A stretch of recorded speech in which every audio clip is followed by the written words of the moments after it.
Forward to hear from Taru and Ankur Gupta. Hi everyone, it is so awesome to be here. Thank you for that fantastic introduction. And I must say, hello India. Because what a platform, right, that we are able to reach the entire length and breadth of the country. North, south, east, west. I mean, we have friends sitting over here, I'm sure, who are doctors and lawyers and engineers and housewives and young and old and 24 and 64 and maybe entrepreneurs and maybe bureaucrats, everyone. And you know the funny thing? There is literally very little common between all of us. We're all very different.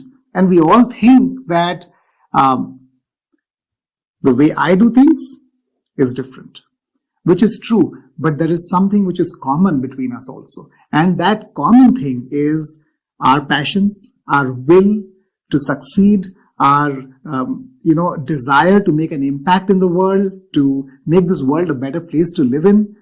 That is what unites us all together. Though we're not sure what works for this set of people will work for me, something that works for that set of people will work for me or not. But the world is coming together very quickly. Just a few years back, you could say that somebody who's 25 would have thought very differently, and the exposure for somebody who's 55 was very different. But that gap is reducing. Somebody who's in a metro was different. Somebody who's in a small town was different. When 5G will come, this gap will turn to almost zero. Dadaji is already on Facebook and sending posts. And he has already installed Instagram. Now that's a warning sign, right? So we all need to, we were thinking, what can we talk about today? How can we talk about something which will be relevant for everyone? And then we thought we should probably not talk about tactics. They can differ. We should probably talk about principles, something that bring us all together and that's common for all of us. So hi guys, very, very happy to be talking to all of you. Very excited, but a little bit nervous as well, because this is a new style. This is a new way of doing things. It's not that we're talking for the first time. I think we've been talking to an audience for more than 20 years now. But every time we come up on stage or whatever, come up to talk to people, there are butterflies in the stomach. The butterflies are not there because we're nervous about speaking in front of so many people. They are because we care about, are we able to add value? I hope this meeting counts. I hope the 45 minutes that you're going to take out for today's session, it makes an impact to your business. So I have come very well prepared. I have come prepared with two things. I'm prepared with my notes because it gives me the flow and the confidence that, okay, I'm going to bring some meat to my talk. And number two, very, very important, you're all very good at visualizing things. So right now, I am imagining that we are standing in an auditorium. It's full. It's so many of you. And we can see our friends who always cheer for us sitting right in the front rows. Now that feels normal. That feels comfortable. And I think we will be able to do a good job. None of us are really looking for change. None of us are wanting change. We like our stable lives as they are going, isn't it? We like our lives to be predictable. We like to know what will happen when we will get up, how will it be when we will sleep, but all that is changing around us. And it's not that we invite change into our lives. Change happens to us. The question is, what will we do when that happens? Will we run away? Will we win over it? Will we be victims or will we be victors of change? That's a big question we need to ask. And it's not today. I'm sure you've observed that it's just been like this forever. It's just that the speed of change is increasing extremely, extremely fast. I was in school and must be 1984, 85. Maybe a lot of you were not born at that time. And TV came and people were on All India Radio for years. They were established people. And I'm sure in a snap of finger, their careers changed because they were not ready for this huge change. And some people changed. They changed their style and became victors and adopted the new medium. I'm sure the same would have happened when 1996, I was in college, and internet and email came. I mean, I was doubtful, should I open an email, because who will I send an email to? That was the condition. But some people were probably still selling stamps and envelopes, and some people shifted it and opened internet cafes.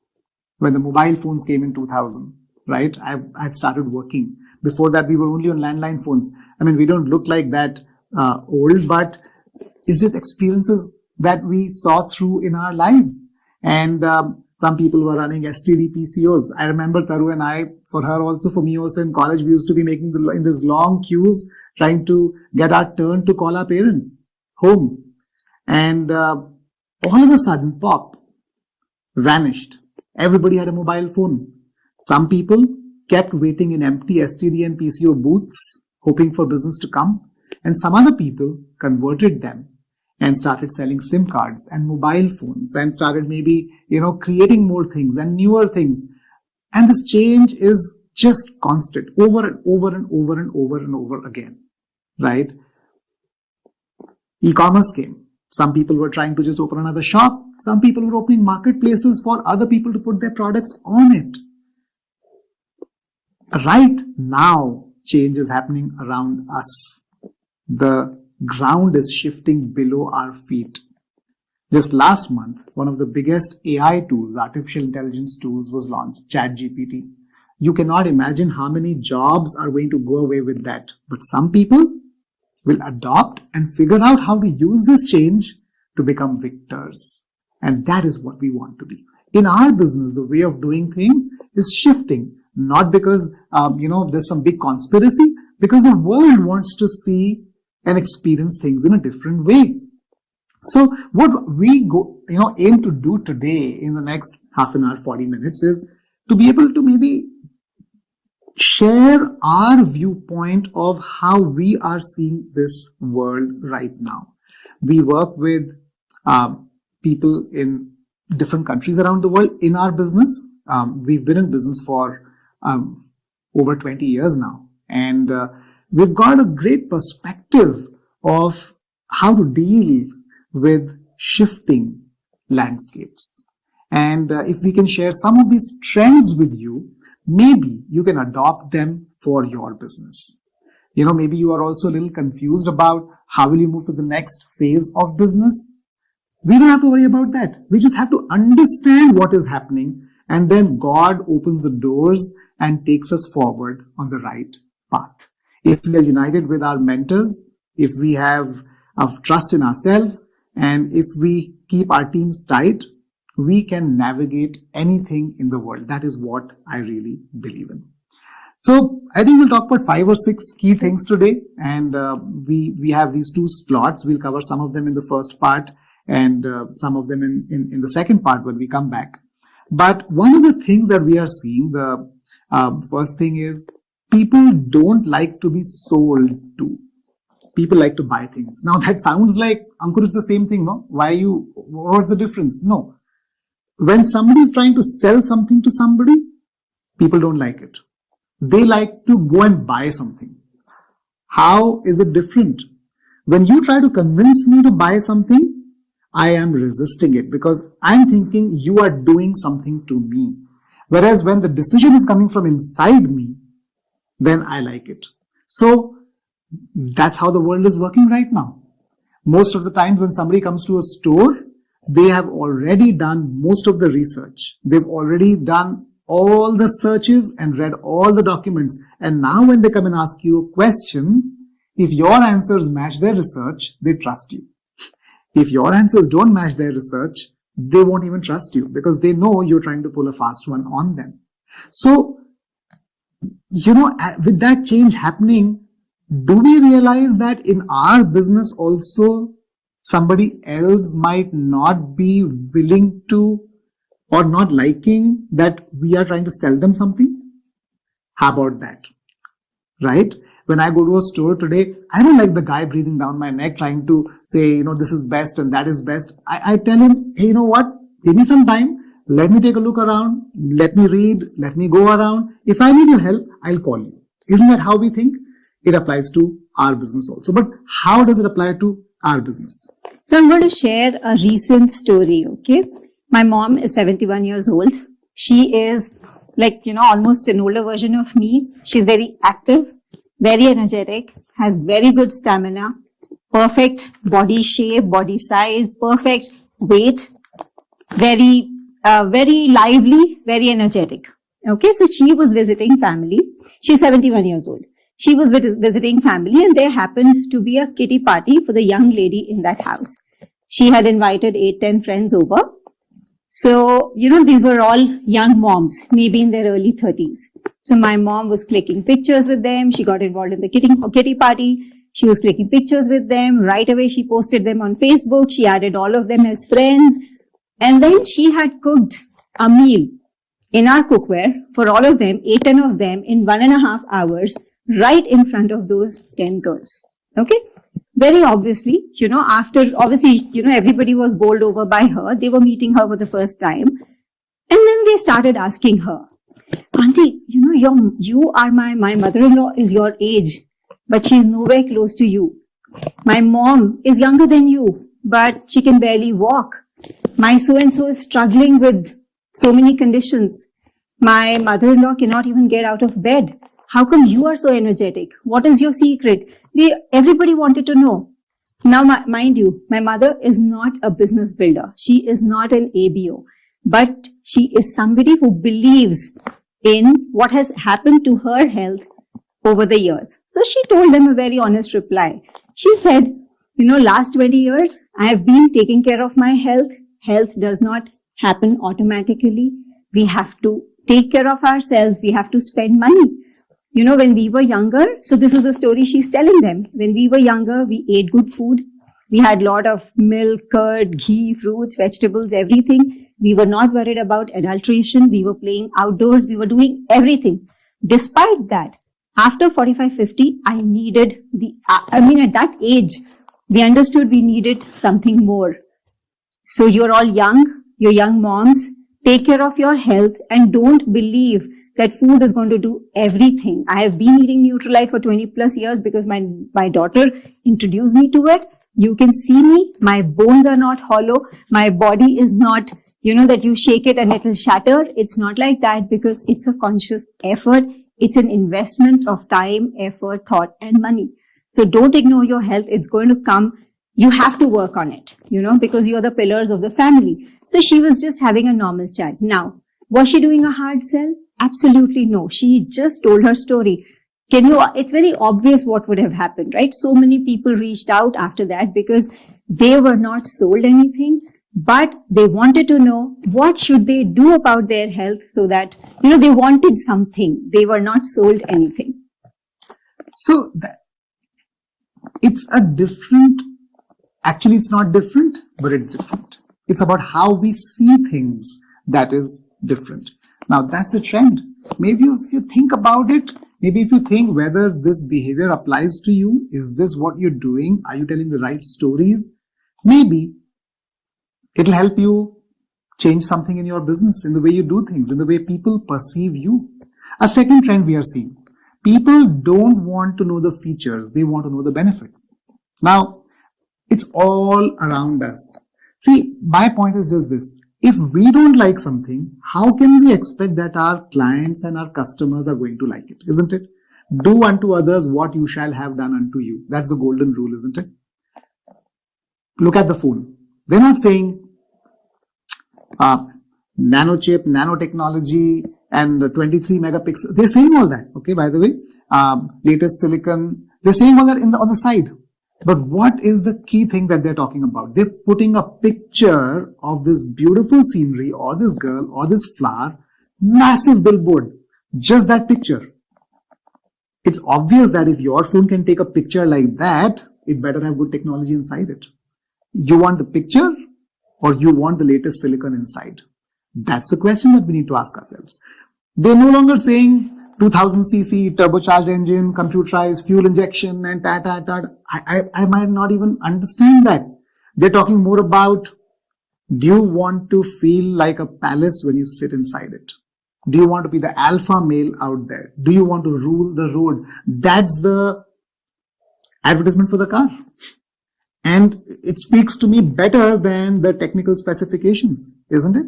I mean, look at houses. They're not talking about just the 3.5 bedrooms and which tile and which plumbing and what wires will we use. Yes, those are the features. Yes, those are the specifications. But what they're talking about is, would you like to buy peace of mind? Would you like to buy a place where your kids can have the best friends around them? Benefits instead of features. It's a trend. The question we need to ask ourselves is, are we using it? Are we going with it or against it? So let me give you an example which is totally directly relevant to our business, okay? I'll talk about the Queen cookware, okay? We've all tried this. We have loyal client families. We have good relationships with them. We go to a family and we tell them, the family is on some program with you. They're trying to work on their conditions. They're doing something with you, right? That's why they're your clients. So you tell them, you want to show them the cookware? This is case one. This is how you talk about it. You talk about all the features. The cookware is definitely the best product that is available in the market. Okay, it has high grade steel. It has Optiton technology. It has Vital Lock. You can retain all the nutrients. It can save time. It has low moisture cooking. You can do zero oil. You can do low oil. You can do so many things. It's very versatile. A, B, C, D. You covered everything. End of it, when you told them the price, there goes, it's pin drop silence, right? There's no conversation forward, right? So you did your best and you're wondering what happened. They trust in me. They trust in Neutralite. They really like every brand that they're using from our range. So what went wrong? Let me take you through another flow. It's the same client family. Obviously, we know our client families very well. So the lady, maybe she's working with you on some health parameter she's working to improve. You know that the husband has digestive disorders, maybe. She keeps telling you that her kids do not enjoy vegetables as much and they order a lot of junk food. You can see there are elderly parents in the house. You also know that the parents are on a restricted diet. They need zero oil. They need lighter food. They need more veggies in their diet. You know all this already about the client family, right? So now you tell them your story. So you tell them, why did you replace your cookware? Why did you say tata bye-bye to the aluminium in your kitchen, to the non-stick in your kitchen, to pressure cooking?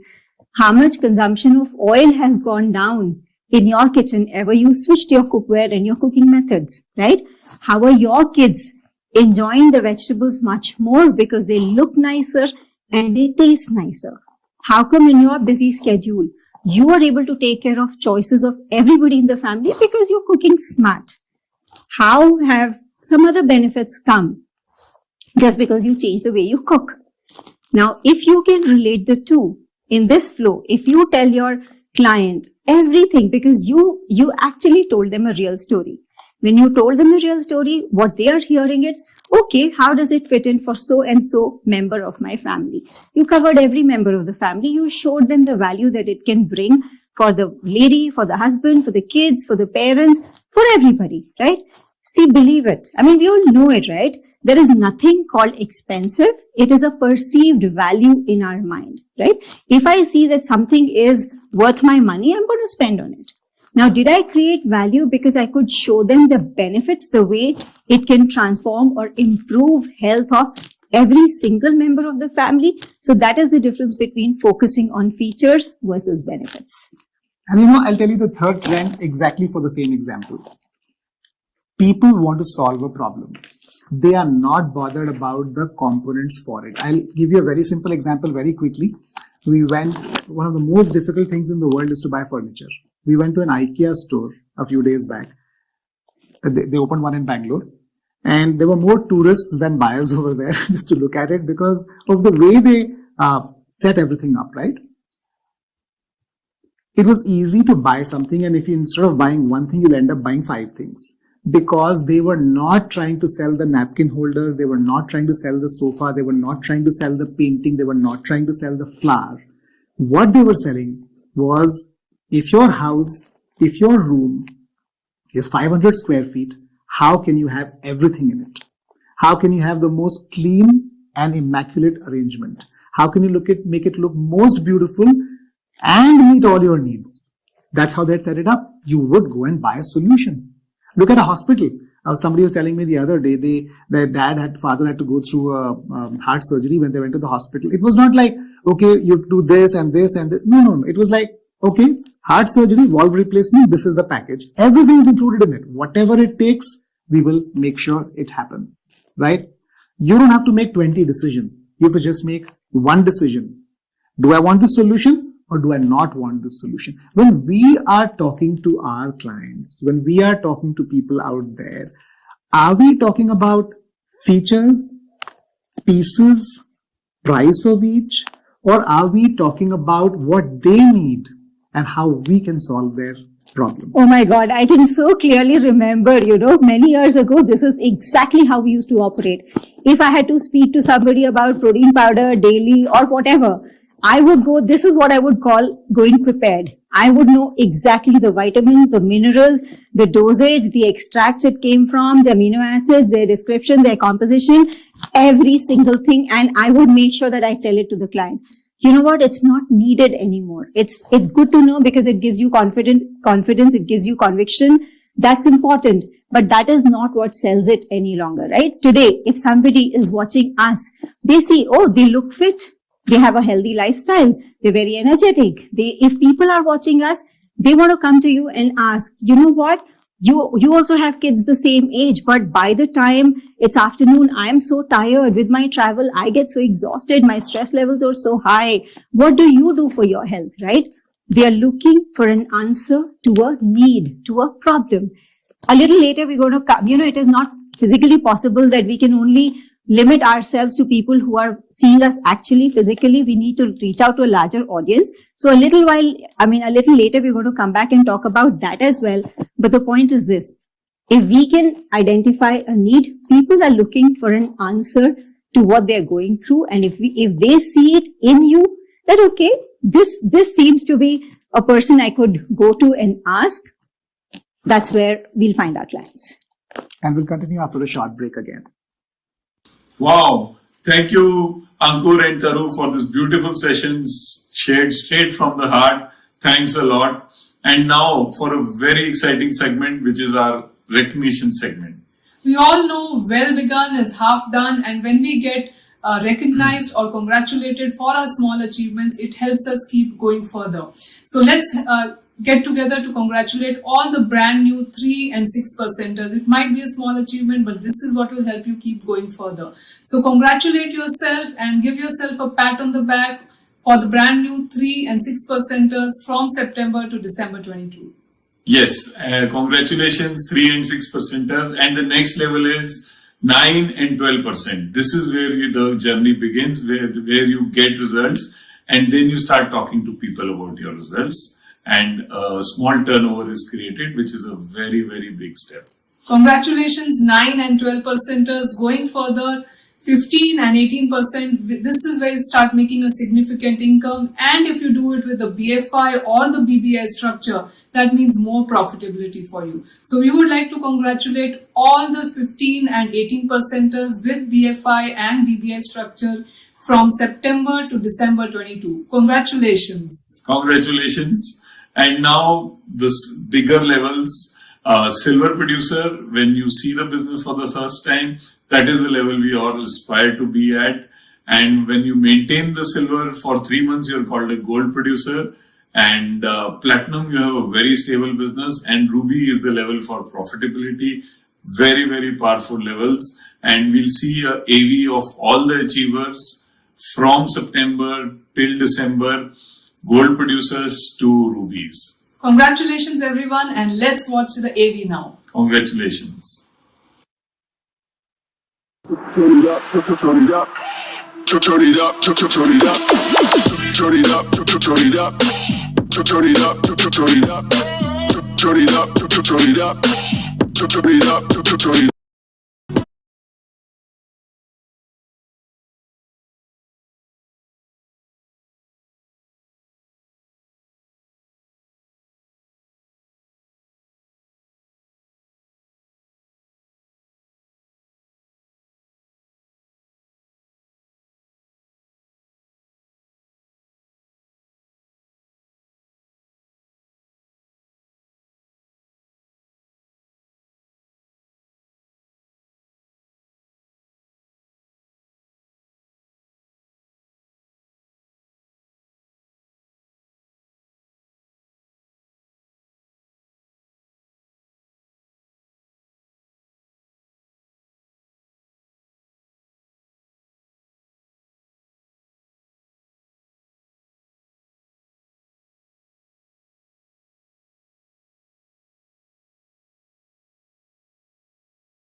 Hi, and we're back.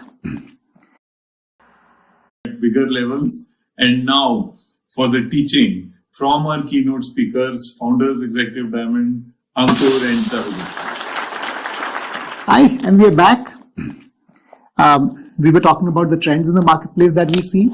They seem like very simple, and you all agree with them. But if we don't apply them to our business, then there is no use. That is the key thing to understand here. The fourth thing that we are seeing around us right now, people don't trust authority any longer. There was a time when I would see a Shah Rukh Khan ad, maybe this person and that person, and I would just go and buy that maybe because he's buying it. But now I know that he's not using it. Chances are he's just talking about it because he's getting paid. I trust an Amazon review more than the advertisement because the Amazon review guy is like me. Because I know that he's a user and he liked it, that means he has no inherent interest in it. That is a big shift in the marketplace. The way things are done is changing around us. We were just watching this movie Unchai, and advertisement has got replaced with placement. I think there was a massive placement of Mercedes-Benz over there in that movie. Every time they're driving, the whole movie is about driving to the base camp in Mount Everest, and every time they show it, there was a long shot and there's a close-up of the car. From inside, from outside, they're sitting in the living room and the car is visible outside. They're sipping tea and keeping the cup on the bonnet of the car, directly and indirectly. The whole placement was, if you are successful and this age, you need to have this for sure. And this is the luxury thing to own. It's just how things are being projected and shown. I was seeing a suitcase ad a few days back. It's not about polycarbonate, what size, how many shirts, none of that. There's this girl who's rushing, leaving her career, leaving her job, going to Himachal in the middle of the mountains to make sure that she gives her vote because it was voting season in context. And one thing was there with her all the time, her suitcase. Everywhere you go, your friend is the suitcase. Now, just leaving an imprint on you. Are we thinking about how does it apply to our business? Are we thinking about how we can relate what we have with people like us or not is the big question. So let me give you an example. Relatability is nothing new. You've all seen teams shaping up. When Ankur and I got started, we were 23 and 24 years old, newly married, no kids, 2 professionals, Ankur and Techie, and I was in HR. What kind of people got attracted to us? People just like us. Same age group, singles, newly married couples, like we say, dings, double income, no kids. That is the kind of first team that we built, right? Fact, reason, relatability. If it is good for this couple, let's check it out, right? I'm sure you've seen it. I'm sure you have experiences like that, observing teams around you. We had a single mom come into our business, very, very sharp, very, very ambitious. A few years down the line, that's the kind of team she built around her because so many women who wanted to do something, who wanted to be something, got attracted, they got influenced because they could relate, right? I'm sure you've seen it with so many leaders in your leaders that you know in the business, students, somebody a bureaucrat, somebody who started as a student, somebody who started as a successful business owner. We've all seen that. They attracted people like that, right? Now the same thing is happening even today. I'll give you different kind of examples of social media. We have people, these are not things that you may not be observing, but maybe our telling it will validate and you'll be a little more confident in doing it. A lot of people, they get traction from there when they are out there on social media. They get traction from their professional colleges, from their engineering colleges or wherever they studied. So we have a veterinary doctor. All her success is coming from other veterinary doctors who are liking what she's posting and reaching out. The same thing for Ayurvedic doctors, the same thing for homeopaths. It's not limited to professionals. We are also seeing that, even if you belong to a small town in a state and you reach out to people like that, they relate. They talk back to you. In fact, relatability is something, it's such a pie that we can cut it in any way that we want. When mompreneurs reach out, it sends a message to other moms, professionals currently in jobs or professionals who've taken a sabbatical because of or chosen to be stay-home moms, right? Young people reaching out, other young people, okay, what are they doing at this age? Let me check it out. So it could be relatability can come in very, very diverse ways. In fact, we've seen it with, you belong to a certain community, certain language, certain region, certain ethnicity. If you are out there, people will respond because they find a common ground, right? They find a reason to connect. They find common ground, and that's why when you are sending a message to a large audience, they are the ones who want to talk back to you. Moral of the story is you have to be out there.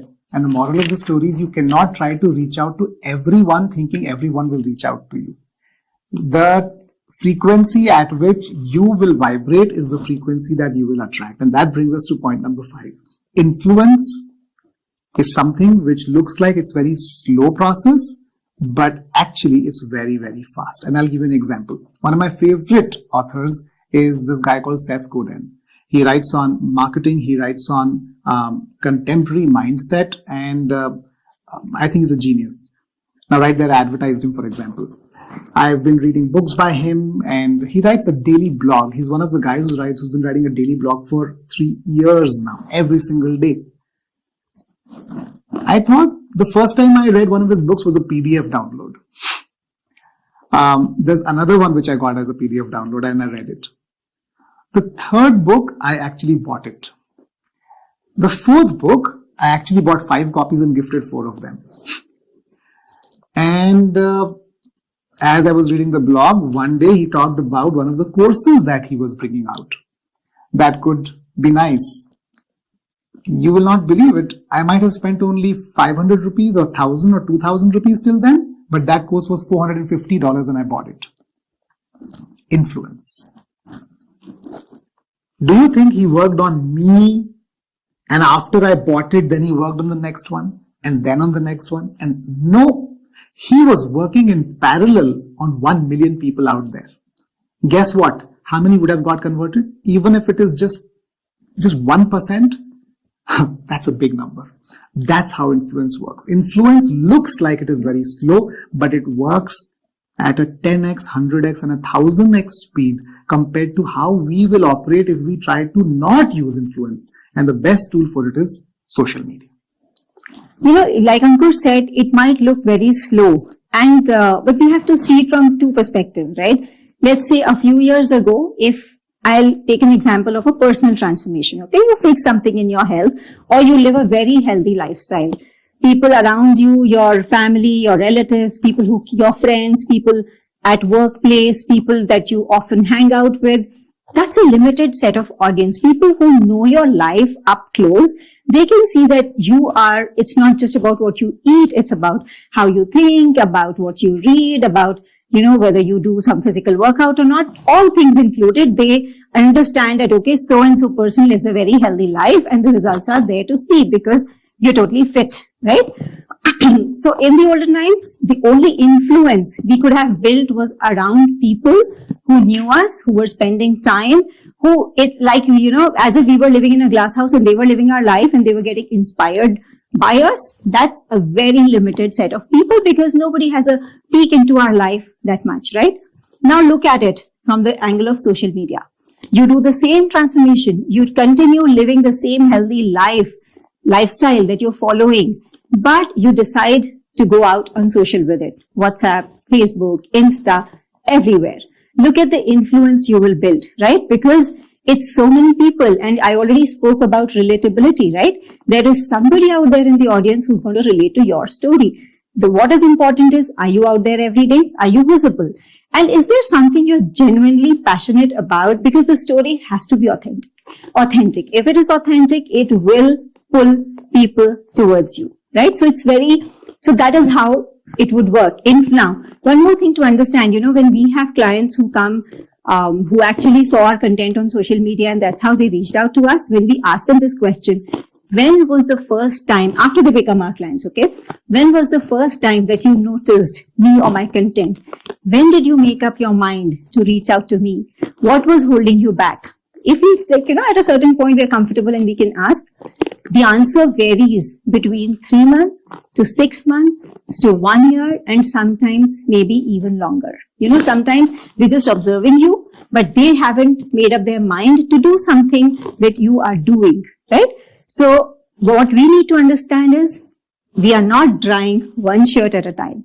It's parallel processing. It's so many people out there.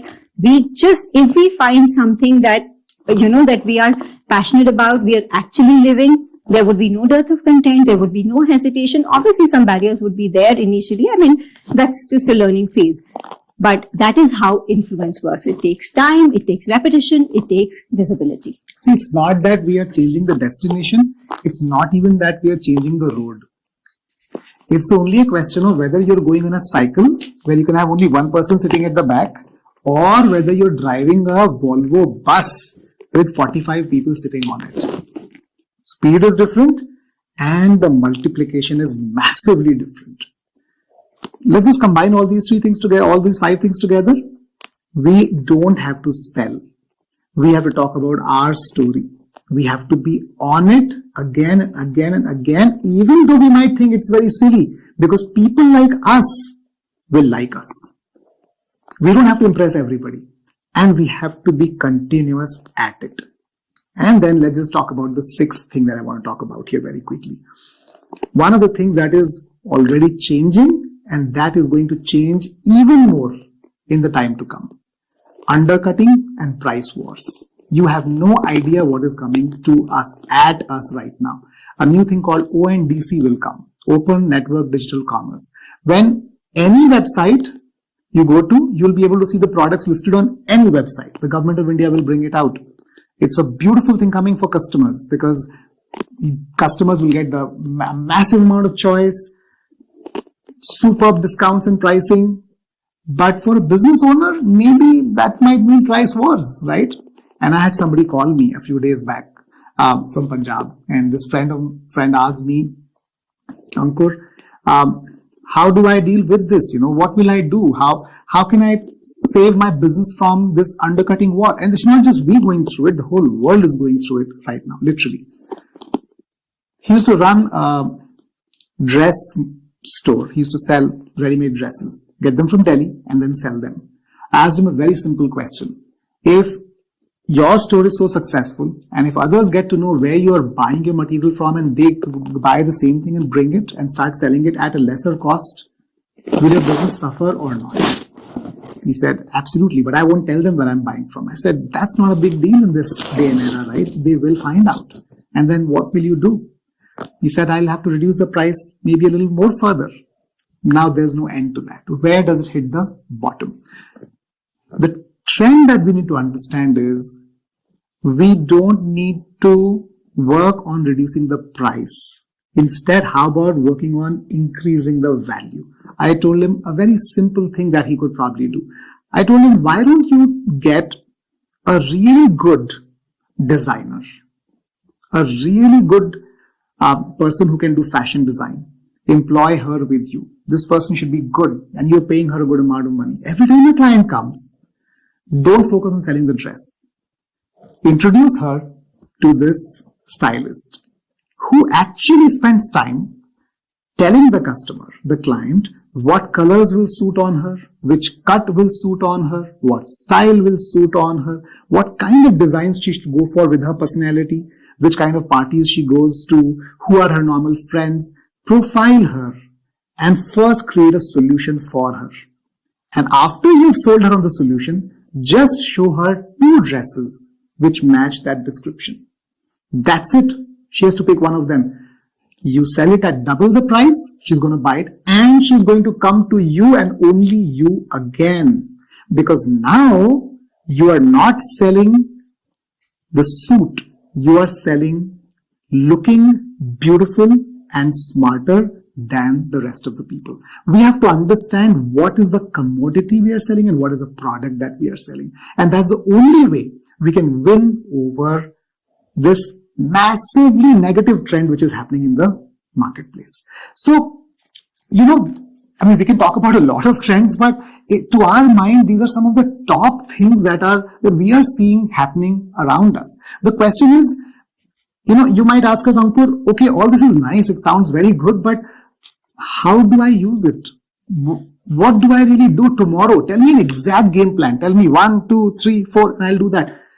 Nobody can do that. We are all entrepreneurs.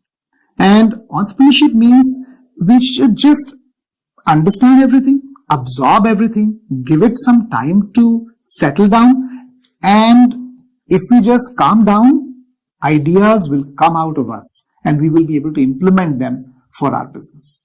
Because we need to understand that it's not rocket science.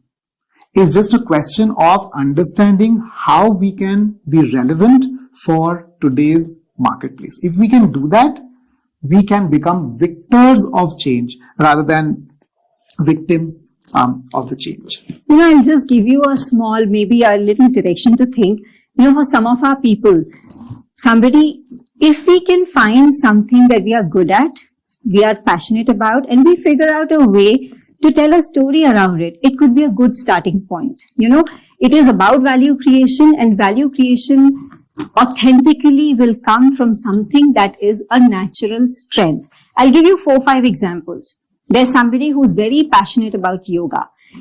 Now, whatever he or she does with her clients, or when she's out, he or she, the person is out on social, people trust her for the expertise she has on yoga.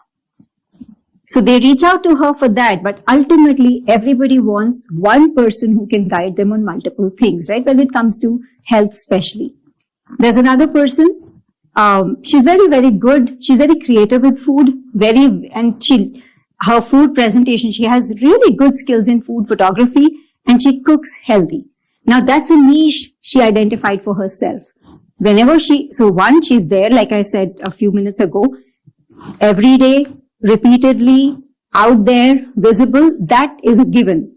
Now, when people see her, they see her authentic in that area, they want to talk to her. When they want to talk to her, everything else opens up, right? There's somebody who's generally interested in cooking, not just innovative, generally, but she's out there, that's where she gets her traction. There's somebody who's very, very passionate about playing multiple sports. He figured out a way that, okay, this is my audience, this is the set of people. He figured out another niche for himself, right? Now, we can be very lost and think that I have no niche. That's not true. We might need a little bit of digging, a little bit of searching for somebody. It could be very, very different things. I just took examples which came, to the top of my head, but all of us, in fact, I think Ankur picked up this. We've seen young moms. They appeal to young moms. If they start writing, they start posting, they find their audience because there's a phase of life that is special to people. Their struggles, their joys, their troubleshooting, their victories are similar. So that's not a permanent niche you will be in, but for some time that could work for you. In fact, Ankur, why don't you tell about somebody? So maybe you were at the cruise or one of the meetings, and the company had invited Shashi Kumar, who's in Coimbatore, and he started the shift with just reading. He was passionate about reading. He said, okay, I'll run a book club every day. I will just start reading, and you can invite anybody who loves to learn and to grow. Step number 1 is influence. That influence can happen with dance, it can happen with playing, it can happen with reading, it can happen with singing, it can happen with me being a mom and everybody else who's a mom also has the same problems as me. Doesn't matter. Step number 1 is influence.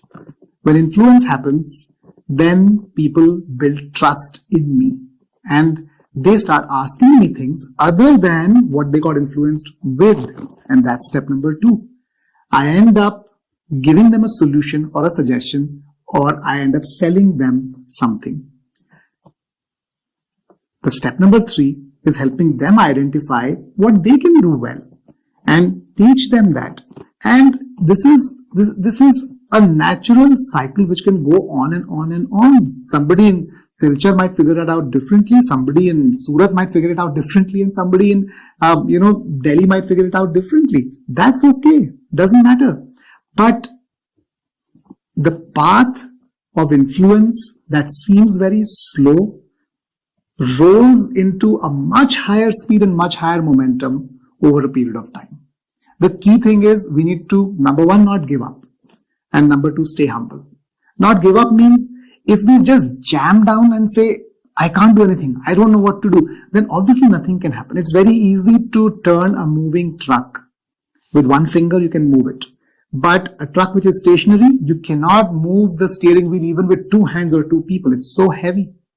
So if we are constantly out there meeting people, talking people, working with people, we will figure out how to use some of these trends, how to use some of these sentences, how to use some of these thoughts and apply them in our business. And the second thing, we need to stay humble, because ultimately I believe that the universe will show us the right way, which will work for us. I believe that it's extremely important to keep trusting in a mentor, because we can experiment. There's no problem with experimentation. It's great. Unless we experiment, we'll not figure out new things. But somebody who's got a much bigger business than us, a much bigger team than us, somebody who can mentor us, who can watch our back, they can figure out how this can be scaled up for everyone else. I personally believe that one is too small a number to achieve anything great in life.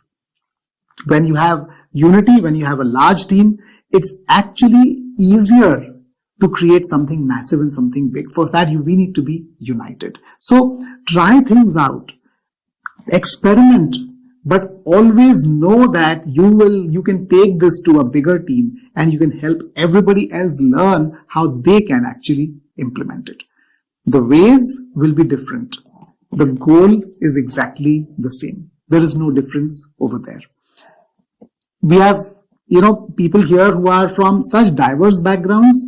Each of us will figure out our own path and our own way. We have to stop worrying that can everybody do the same thing? No, everybody will reach the same place. Everybody has the same underlying current, but the style in which everybody will do it will be a little different. We talked about a lot of things today. Maybe it was a very dense talk actually, though it is only 45 minutes that you've heard us, but there was a lot of stuff between the lines. Maybe you'll have to go back and listen to our talk 3 times, 4 times, 5 times. Maybe we'll one day come back and cover this in Hindi again so we can reach a wider audience. But what we want to tell you is, what we are talking about is from 100,000 man-hours of exposure and experience that we're seeing around us. When you're hearing it in 45 minutes, it might sound, I don't know how I can apply this, but just listen to it again.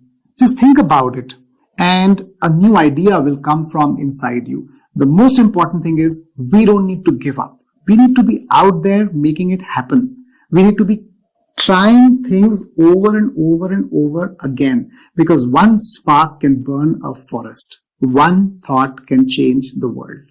And that is what is important to understand. See you on the beaches and mountaintops of the world, and all the best. Bye, everyone.